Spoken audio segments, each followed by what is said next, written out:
Күзүндө кылынуучу малинанын иштери. Мына бүгүн байкасаңар, мини трактор менен фреза менен жүрүп атабыз ортолоруна. Ортолорунда анча-мынча чөптөр өсүп кеткен. Ошолорду бир аз тазалап, жерди рыхылтетип атабыз дагы. Анан бул көчөттөр үстүнөн кыркылган. Мындай кыркканыбыздын себеби биз баягы көчөт сатып атабыз да. Ошол себептен баягы колго илине тургандай кылып туруп, ушундай чыгарып койгонбуз да. А негизи жакшысы жер менен жер кылып кесип салган жакшы да. Биз баягы көчөт чыгарыш үчүн эле көзүбүзгө көрүнсүн деп бийигирээк кылганбыз. Анан көбү сурап атышат.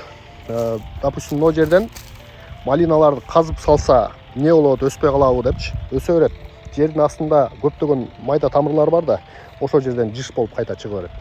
Допустим, могу жөөктү полностью казып алып салсаңар деле, кийинки жылы кайта чыга берет ушул жерденчи.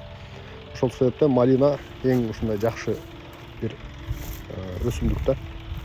Көчөтүнөн да акча иштей бересиңер, мөмөсүнөн да кала бересиңер. Ошондой. Анан мына ортосундагы анча-мынча өспөй алган жерлер бар. Ошол жерлерди алып туруп чөптөрүнө. Анан пересадка кылабыз өспөй алган жерлерине. Могу жерлер текши өскөн, көрдүңөрбү?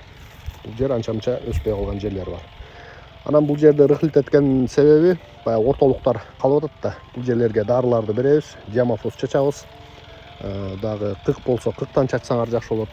Биогумус барлар биогумус чачкыла.